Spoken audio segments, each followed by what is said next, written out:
આજે આપણે lesson number 13 ની અંદર વસ્તીની શરૂઆત કરશું. લેસનનું નામ છે સજીવો અને વસ્તી. તો અત્યાર સુધી આપણે જે અભ્યાસ કર્યો એ સજીવોનો અભ્યાસ કર્યો. હવે આપણે વસ્તીનો અભ્યાસ કરવાનો છે. વસ્તીનો અભ્યાસ છે એ આપણી વસ્તીના જે વિશિષ્ટ લક્ષણો છે એ વસ્તીના વિશિષ્ટ લક્ષણોથી કરવાનું છે.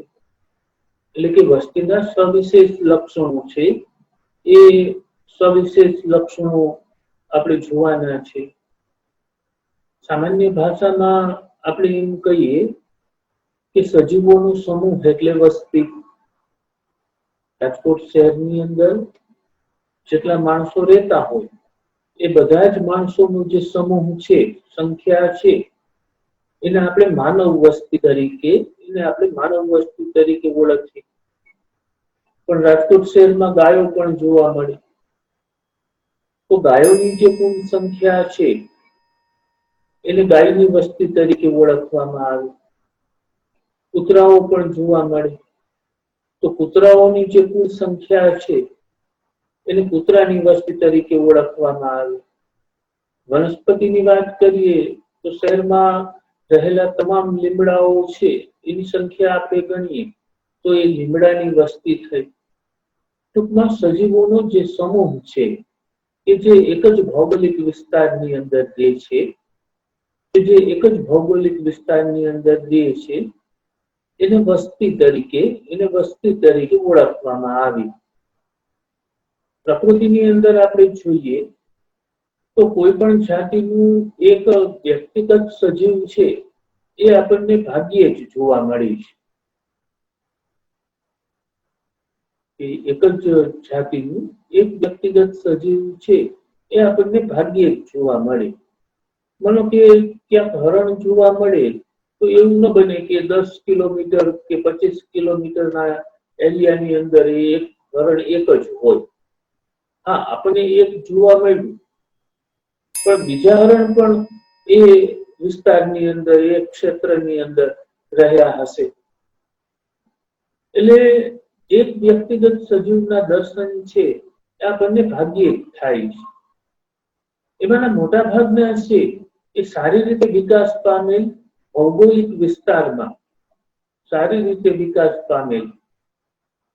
ભૌગોલિક વિસ્તારમાં સમૂહમાં રહે છે. સારી રીતે વિકાસ પામેલ એટલે શું? તો કે જ્યાં ખોરાક પૂરતા પ્રમાણમાં મળતો હોય, જ્યાં પાણી પૂરતા પ્રમાણમાં મળતું હોય, જ્યાં નિવાસ સ્થાન છે એ પૂરતા પ્રમાણમાં મળતું હોય, એ વિસ્તારને સારી રીતે વિકાસ પામેલ ભૌગોલિક વિસ્તાર કહેવાય. સજીવોની જે પાયાની જરૂરિયાત છે, ખોરાકની છે, પાણીની છે અને રહેઠાણની છે, એ જે વિસ્તારની અંદર પૂરતા પ્રમાણમાં એને મળી રહેતી હોય, જાતિના બધા જ સભ્યોને મળી રહેતી હોય, તો એ સારી રીતે વિકાસ પામેલો ભૌગોલિક વિસ્તાર કહેવાય.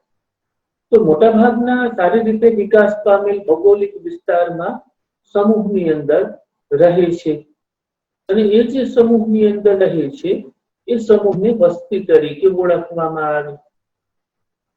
એક સરખા સ્ત્રોત માટે એ ભાગીદારી કરે અથવા સ્પર્ધા કરે. ચોમાસું છે તો ચોમાસામાં અત્યારે પાણી પૂરતા પ્રમાણમાં હોય તો બધા જ પાણી છે એ પાણીની ભાગીદારી કરે, પોતાને જોઈએ એટલું પાણી લઈ લે, કેમ કે એ નિવાસ સ્થાનની અંદર પાણી પૂરતા પ્રમાણમાં છે. એટલે વસ્તીના જે સભ્યો છે એ વસ્તીના સભ્યો એ પાણી માટે ભાગીદારી કરશે. પણ ઉનાળાની અંદર પરિસ્થિતિ બદલાઈ જશે. ઉનાળામાં એ વિસ્તારની અંદર પાણીની તંગી ઊભી થશે. હવે જ્યારે પાણીની તંગી ઊભી થશે ત્યારે એક જ જાતિના સભ્યો વચ્ચે સ્પર્ધા ઊભી થશે કે કોણ પેલા પાણી પી આવે, કોણ વહેલું પહોંચી જાય અને પાણી પી લે. તો એક સરખા સ્ત્રોત માટે, એટલે કે પાણી માટે, ખોરાક માટે, રહેઠાણ માટે જ્યારે વિપરીત પરિસ્થિતિ આવે ત્યારે સ્પર્ધા છે એ સ્પર્ધા ઊભી થાય. અને એ આંતર પ્રજનન કરે. વસ્તીના સભ્યો છે એ પરસ્પર પ્રજનન કરે, એટલે કે આંતર પ્રજનન છે એ આંતર પ્રજનનને દર્શાવે. એક જાતિ એની જાતિના સભ્ય સાથે પ્રજનન કરી શકે. એક જાતિનું સભ્ય બીજી જાતિના સભ્ય સાથે પ્રજનન ન કરી શકે. એટલે એક જ પ્રાણીની જાતિમાં, વસ્તીમાં પ્રજનન છે એ જોવા મળે એને આંતરજાતીય કહેવાય.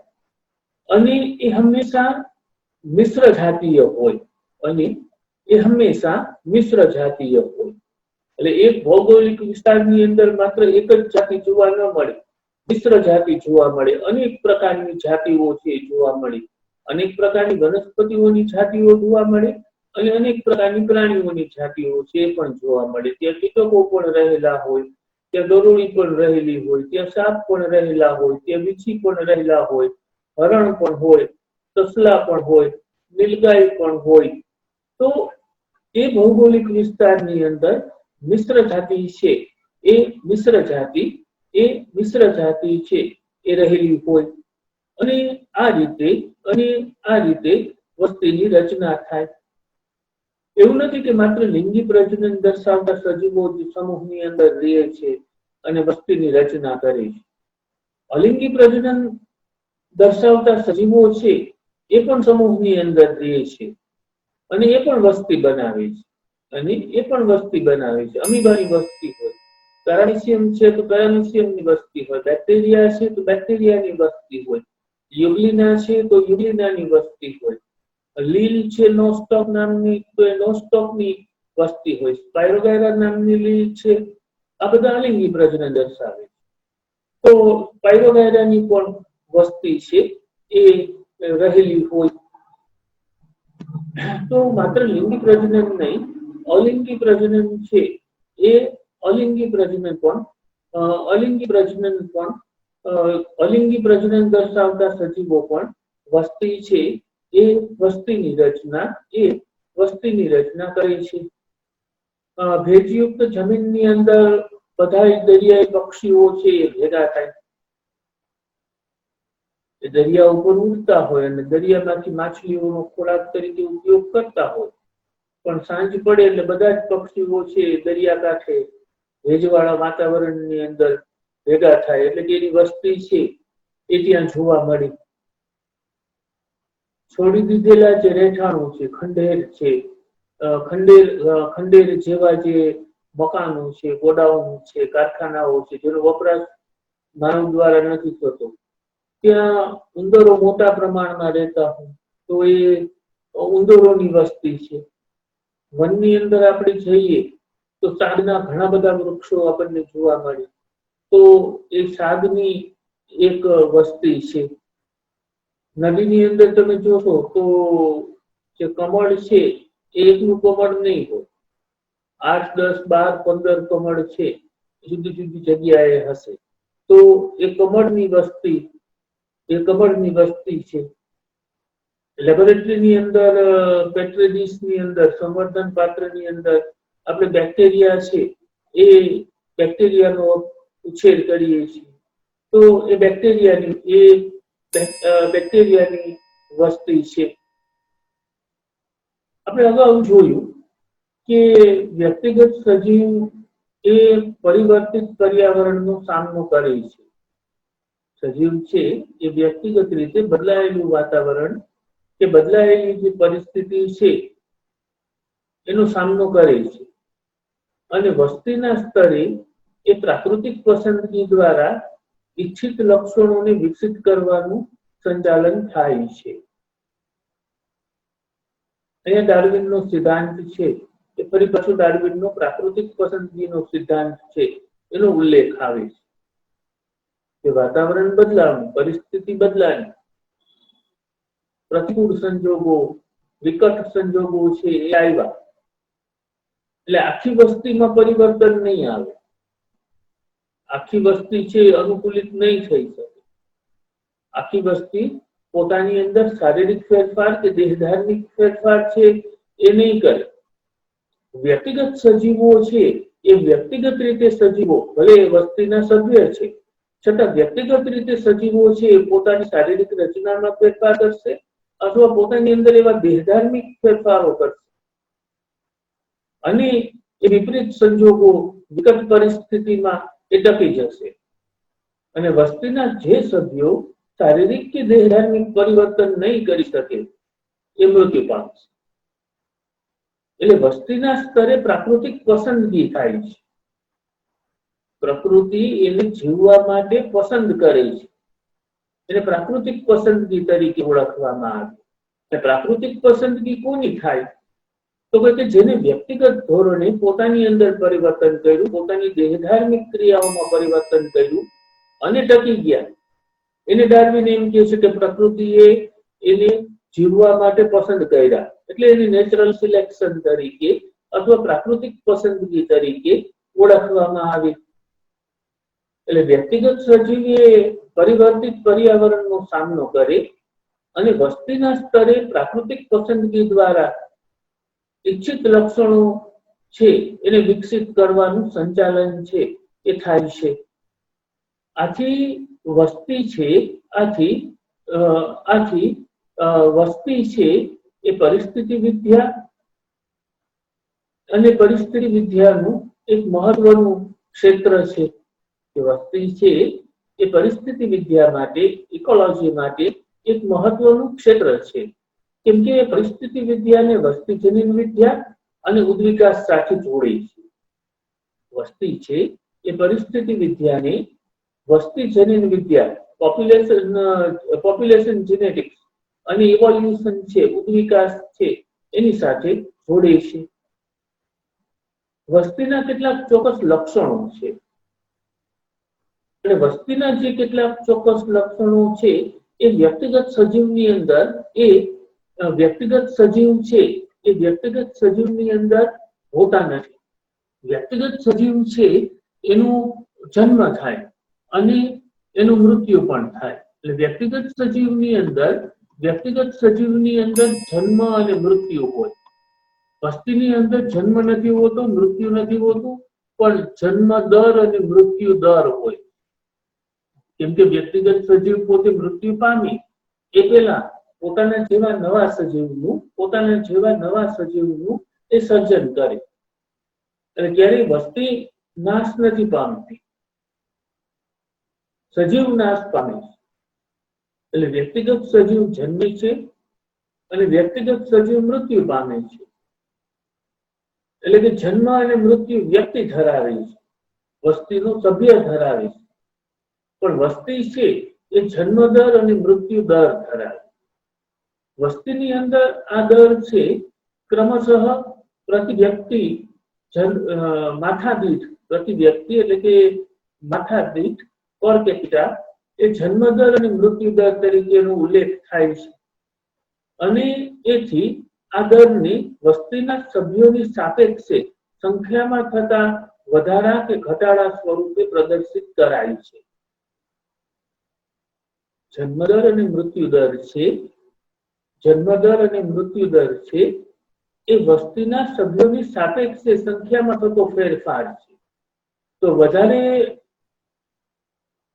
વધારે વસ્તીના સભ્યો મૃત્યુ પામી તો મૃત્યુ દર વધ્યો એમ કહેવાય, અને વધારે નવા સજીવોનો જન્મ થાય તો વસ્તી દર વધ્યો એમ કહેવાય. એટલે એનો આધાર છે એ માથાદીઠ છે. અને જ્યારે આપણે જન્મદર અને મૃત્યુદરની વાત કરીએ છીએ તો એ વસ્તીના સભ્યોની સાપેક્ષ સંખ્યા છે. આપણે એમ કહીએ કે વસ્તી દરની અંદર જન્મ દરની અંદર વધારો થયો તો એનો અર્થ એ થયો કે વસ્તીના સભ્યોની સંખ્યામાં વધારો થયો. આપણે એમ કહીએ મૃત્યુ દરની અંદર વધારો થયો તો એ વસ્તીની સંખ્યાના મૃત્યુમાં એટલે કે વસ્તીની જે સંખ્યા છે એ વસ્તીની સંખ્યામાં ઘટાડો થયો. જ્યારે એમ કહીએ વસ્તી દર વધે છે ત્યારે સભ્ય સંખ્યા વધે છે, અને જ્યારે એમ કહીએ છીએ કે મૃત્યુ દર વધે છે ત્યારે સભ્ય સંખ્યા ઘટે છે. એટલે કે વસ્તીમાં આ દર ક્રમશઃ પ્રતિ વ્યક્તિ જન્મદર અને મૃત્યુદર તરીકેનો ઉલ્લેખ થાય છે અને આ દરને વસ્તીના સભ્યોની સાપેક્ષે સંખ્યામાં થતા વધારા કે ઘટાડા સ્વરૂપે ફેરફાર સ્વરૂપે પ્રદર્શિત કરાય છે. માનો કે કોઈ તળાવની અંદર પાછલા વર્ષમાં 20 કમળના છોડ હતા, એટલે પ્રજનન દર અને પ્રજનન દ્વારા 8 નવા છોડ છે ઉમેરાણા.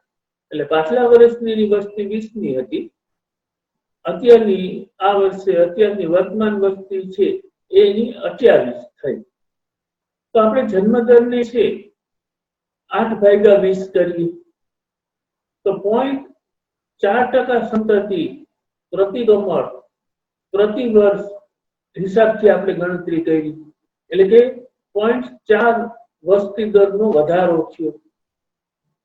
જો પ્રયોગશાળામાં કુલ 40 આપણે ફળમાખી છે એ લઈએ અને એમાંથી 4 વ્યક્તિગત ફળમાખી છે એ 1 અઠવાડિયામાં મૃત્યુ પામ્યા, તો 4/40 એટલે 0.1 વ્યક્તિગત પ્રતિ ફળમાખી પ્રતિ અઠવાડિયાનો મૃત્યુ દર છે એ મૃત્યુ દર થશે. તો વસ્તીનું જે વિશિષ્ટ લક્ષણ છે એ છે કે વસ્તી છે એ વસ્તીની અંદર જન્મદર અને મૃત્યુ દર હોય. વસ્તીનું બીજું વિશિષ્ટ લક્ષણ એ છે કે એને લિંગ પ્રમાણ હોય છે, એટલે કે નર અને માદાનું પ્રમાણ હોય છે, એને લિંગ પ્રમાણ હોય, એટલે કે એની અંદર એક સેક્સ રેશિયો હોય કે મેલ સેક્સ કેટલા અને ફિમેલ સેક્સ કેટલા, એટલે કે નર અને માદાનું પ્રમાણ છે. વ્યક્તિગત સજીવ છે એ તો નર હોય અથવા માદા હોય, તેમાંથી એક હોય. પણ વસ્તીની જ્યારે આપણે વાત કરીએ ત્યારે નર અને માદાના પ્રમાણની એના રેશિયાની વાત કરવામાં આવે. માનો કે ઉદાહરણ તરીકે આપણે લઈએ કે એક વસ્તી છે તો એનો જે સેક્સ રેશિયો છે એ 60% ફિમેલ છે અને 40% મેલ છે, એટલે કે એ વસ્તીની અંદર 60% માદા છે અને 40% નર છે, એ 40% નર છે. હવે કોઈ પણ સમયે વસ્તી છે એ જુદી જુદી વયના વ્યક્તિગત સજીવોના સંગઠનથી બનેલી હોય છે. વસ્તીની અંદર જે સજીવો હોય એમાં બધાની ઉંમર કદ એ સરખું નથી હોતું. આપણે માનવ વસ્તીની વાત કરીએ તો એમાં બાળકો પણ છે, કિશોરો પણ છે, યુવાન પણ છે અને વૃદ્ધ પણ છે. આપણે 3 ભાગ પાડીએ કે એક બાળકો છે, યુવાનો છે અને વૃદ્ધો છે. હવે એનું પ્રમાણ સરખું નહીં હોય, એનું પ્રમાણ છે એ સરખું ન હોય, એટલે કે કોઈ પણ સમયે વસ્તી છે એ જુદી જુદી વયના વ્યક્તિગત સજીવોના સંગઠનથી બનેલી હોય છે. એટલે માનવ વસ્તી છે એ બાળક, યુવાન અને વૃદ્ધ આવા 3 જુદી જુદી વયના સજીવો માનવો ભેગા થઈ અને બનેલી છે. જો માનવ માટે વય વિતરણની રૂપરેખા દોરવામાં આવે તો એને પરિણામની જે રચના બની એને વય પિરામિડ તરીકે ઓળખવામાં આવે. અહીં આપણને વય પિરામિડ છે એની આકૃતિ આપેલી છે. 4 નંબરની જે આકૃતિ છે એ માનવ વસ્તી માટે વય પિરામિડ છે એનું સૂચન કરે છે, પણ ત્રણેય પિરામિડના આકારની અંદર ફેરફાર છે. ત્રણેય પિરામિડના આકારની અંદર ફેરફાર છે. પહેલો પિરામિડ છે વધતી વસ્તી બતાવે છે, વસ્તી વધારો બતાવે છે. બીજો પિરામિડ છે એ સ્થાયી વસ્તી બતાવે છે, એટલે કે વધારોય નથી થતો, ઘટાડોય નથી થતો, એક સ્થિરતા છે વસ્તીની અંદર. અને ત્રીજો પિરામિડ છે એ ઘટતી વસ્તી વસ્તીને બતાવે છે. હવે એમાં 3 શબ્દ છે: પૂર્વ પ્રજનનક્ષમ, પ્રજનનક્ષમ અને પશ્ચ પ્રજનનક્ષમ આ આલેખની અંદર જુદા જુદા કલરની અંદર 3 સ્તરો બતાવેલા છે. પૂર્વ પ્રજનનક્ષમ એટલે કે હજી પ્રજનન કરવાની ક્ષમતા પ્રાપ્ત નથી થઈ, સંતતિ ઉત્પન્ન કરવાની ક્ષમતા પ્રાપ્ત નથી થઈ, એ પૂર્વ પ્રજનનક્ષમ. પછી પ્રજનનક્ષમ કે જેની પાસે નવી સંતતિ ઉત્પન્ન કરવાની ક્ષમતા છે, અને પશ્ચ પ્રજનનક્ષમ એટલે જેને પ્રજનન કરવાની ક્ષમતા ગુમાવી દીધી છે.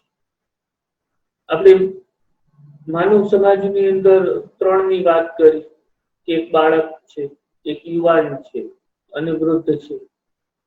તો બાળક છે એ પ્રજનન કરી અને નવું બાળક ઉત્પન્ન ન કરી શકે, એટલે એને પૂર્વ પ્રજનનક્ષમ કહેવાય.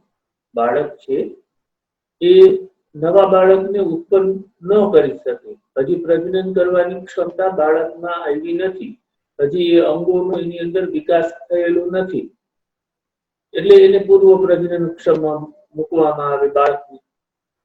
પછી આપણે યુવાનની વાત કરી તો યુવાન છે એ પ્રજનનક્ષમની અંદર આવે, એ પ્રજનન કરી અને નવી સંતતિ છે એને ઉત્પન્ન કરી. અને પછી આપણે વૃદ્ધોની વાત કરી તો વૃદ્ધો છે એ પ્રજનન ક્ષમતાને ગુમાવી ચૂક્યા હોય, એટલે એને પશ્ચ પ્રજનનક્ષમ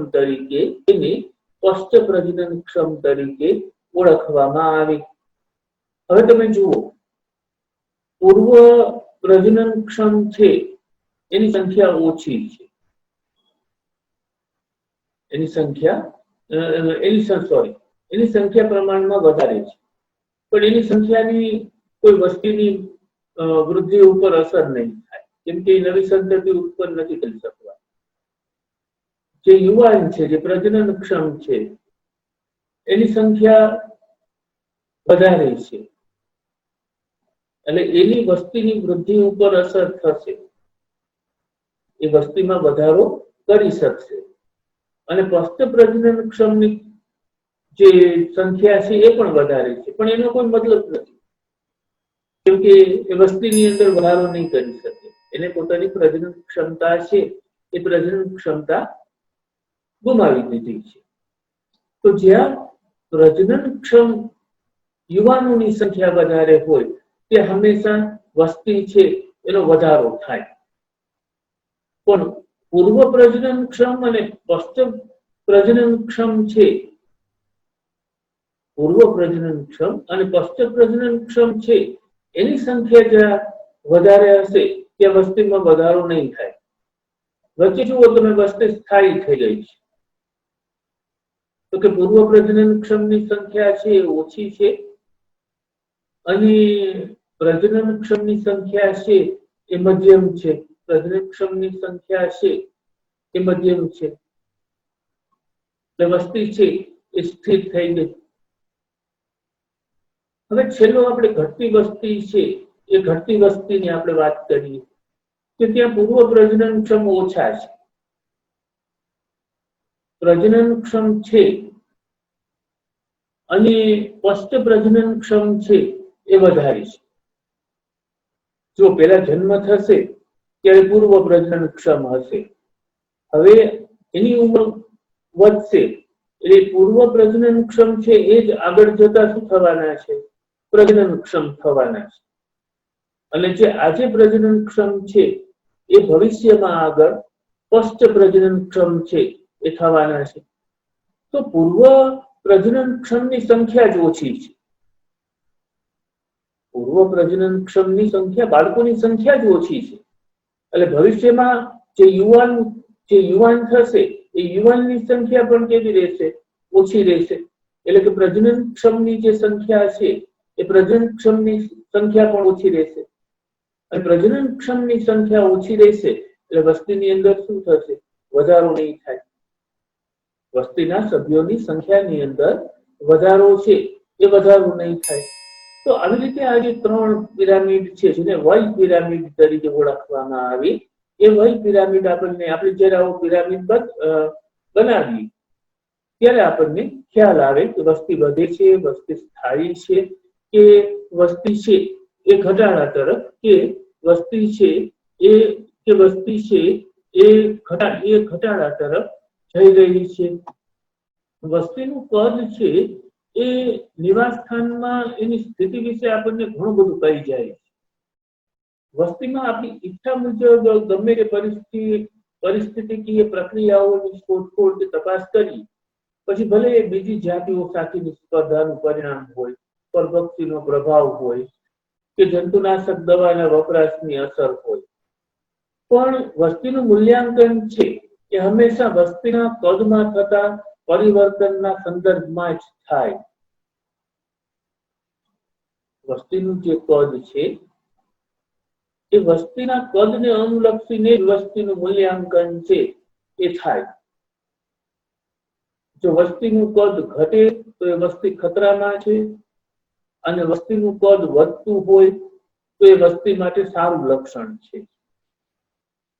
એટલે વસ્તીનું કદ નિવાસ સ્થાનમાં એ વસ્તી જે નિવાસ સ્થાનમાં રહે છે એ નિવાસ સ્થાનમાં એ વસ્તીનું કદ કેટલું છે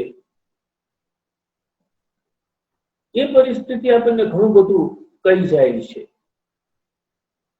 વસ્તી ઘટતી હોય અને આપણે તપાસ કરીએ કે આ પ્રાણીની વસ્તી કેમ ઘટે છે, તો બીજી જાતિઓ સાથે સંઘર્ષ થતો હોય, એમાં એક જ જાતિના પ્રાણીઓ છે મૃત્યુ પામતા હોય, પરભક્ષીઓ છે વધી ગયા હોય, એ જાતિનું ભક્ષણ કરવા વાળા શિકારી પ્રાણીઓ છે વધી ગયા હોય, અથવા અત્યારે આપણે જે રીતે જંતુનાશક દવાઓનો ઉપયોગ કરીએ છીએ એ જંતુનાશક દવાઓના વપરાશને પરિણામે વસ્તીના સભ્યો છે એ મૃત્યુ પામતા હોય, કોઈ પણ અસર હોય, પણ વસ્તીના કદની અંદર પરિવર્તન થયું, અને વસ્તીના કદની અંદર પરિવર્તન થયું એટલે આપણા ધ્યાનમાં એ આવ્યું કોઈ પણ વસ્તીનું મૂલ્યાંકન છે એના કદમાં થતા પરિવર્તનના સંદર્ભની અંદર થાય છે. વસ્તીના કદની કોઈ પણ વર્ષમાં આટલી ઓછી સંખ્યા, 10 થી પણ ઓછી સંખ્યા એ ખૂબ જ વધારે લાખોમાં સંખ્યા છે એ થઈ શકે. વસ્તીના કદની સંખ્યામાં ખૂબ જ ઘટાડો થઈ શકે, અને વસ્તીના કદની સંખ્યામાં ખૂબ જ વધારો છે એ પણ થઈ શકે. ક્યારેક એવું થાય કે ભરતપુરનું જે પક્ષી અભયારણ્ય છે ત્યાં ખાલી 10 જ સાઇબેરિયન સારસ છે રહેલા હોય. દર વર્ષે હજારોની સંખ્યામાં સાઇબેરિયાથી સારસ આવતા હોય, પણ કોઈ એકાદ વર્ષે એવું બને ખાલી 10 જ પક્ષી આવે. તો જે હજારોની સંખ્યા હતી વસ્તીની, ત્યાં વસ્તીની સંખ્યા કેટલી થઈ ગઈ? 10ની થઈ ગઈ. તો ક્યારેક એવું જોવા મળે કે તળાવની અંદર ક્લેમિડોમોનાસ નામની લીલ છે એના 25-50 તંતુઓ છે એ પડ્યા. તો કોઈ વર્ષે એવું થાય કે લાખો તંતુઓથી આખું તળાવનું પાણી છે એ ક્લેમિડોમોનાસથી ઢંકાઈ જાય. એટલે વસ્તીની બાબતમાં એ શક્ય છે કે વસ્તીની સંખ્યા અચાનક નીચી પણ જાય, અને વસ્તીની સંખ્યા છે એ ખૂબ જ ઊંચી પણ જાય. વસ્તીનું કદ છે એને આપણે ટેકનિકલી જોઈએ તો એ વસ્તી ગીચતા છે, એ પોપ્યુલેશન ડેન્સિટી છે. વસ્તીનું જે કદ છે, વસ્તીમાં રહેલી જે સભ્ય સંખ્યા છે એને આપણે ટેકનિકલી જોઈએ તો એ વસ્તી ગીચતા છે, એ પોપ્યુલેશન છે, જેને કેપિટલ એન તરીકે ઓળખવામાં આવે. એ જરૂરી નથી કે વસ્તીને માત્ર સંખ્યાની રીતે જ માપી શકાય, પણ છતાં વસ્તી ગીચતા એ સૌથી યોગ્ય અને ઉચિત માપ છે, જે સામાન્ય રીતે એની કુલ સંખ્યા છે. છેલ્લે તો આપણે પાછી એની વસ્તીની કુલ સંખ્યા ઉપર જ આવશું. આપણે આમથી સમજીએ કે આમથી સમજીએ. આપણે વસ્તીની સભ્ય સંખ્યાને બદલે આપણે વસ્તી ગીચતા શબ્દ વાપરીએ અને જુદી રીતે ગણતરી કરીએ, પણ છેલ્લે તો ત્યાં જ આવીએ આપણે વસ્તીની અંદર સભ્યની સંખ્યા.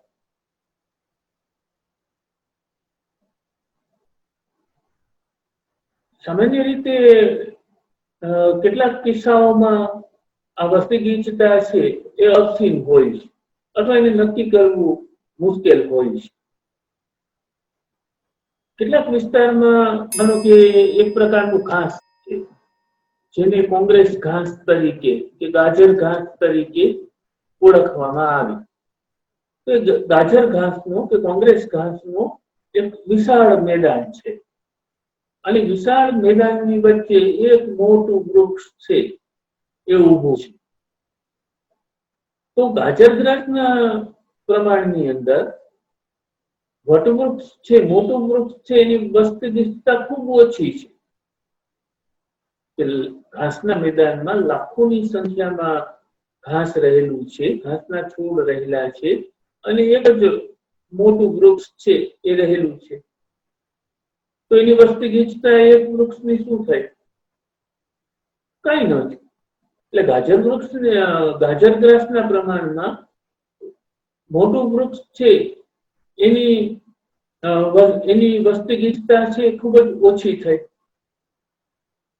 એટલે આવા કિસ્સામાં ટકાવારી છે, પર્સન્ટેજ છે, એ વસ્તીના કદનું વધારે અર્થપૂર્ણ માપન છે.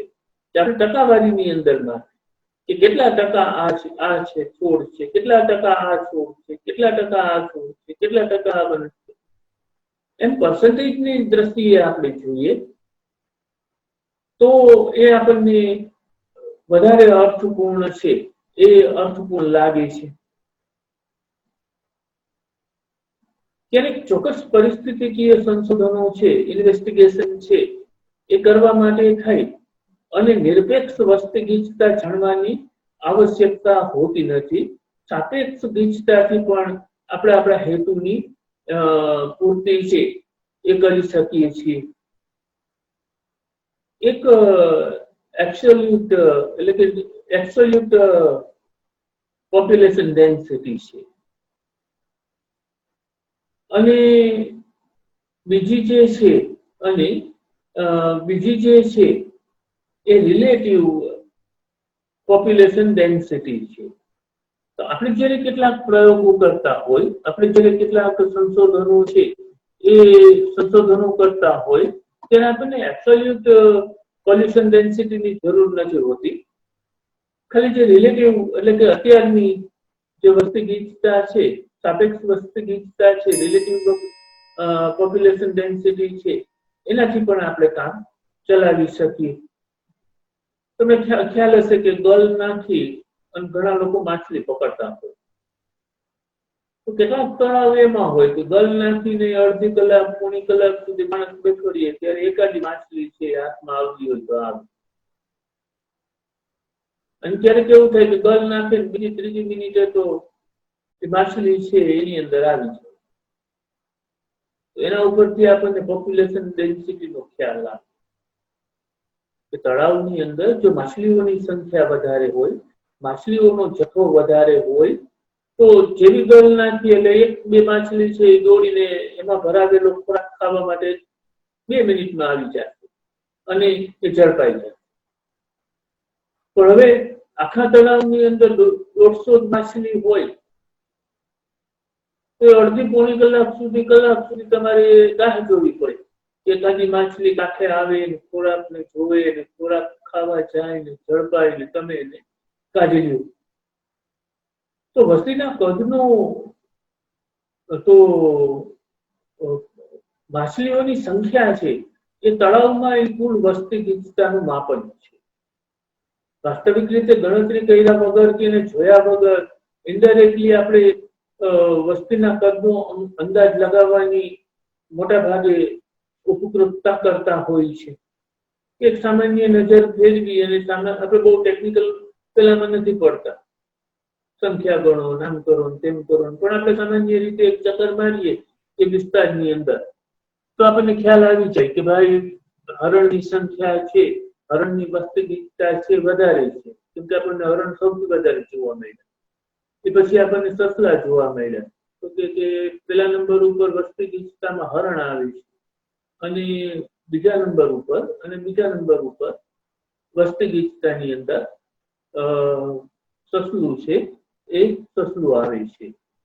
આપણા જે નેશનલ પાર્ક છે અને અભયારણ્ય છે એમાં સિંહની વસ્તી ગણતરી કરવામાં આવે, વાઘની વસ્તી ગણતરી કરવામાં આવે, તો એ ઘણી વખત એના પગલાની જે છાપ છે એ પગલાની નિશાનીઓ ઉપરથી થાય, અથવા એની મળની જે ગુટિકાઓ છે એને આધારે એની ગણતરી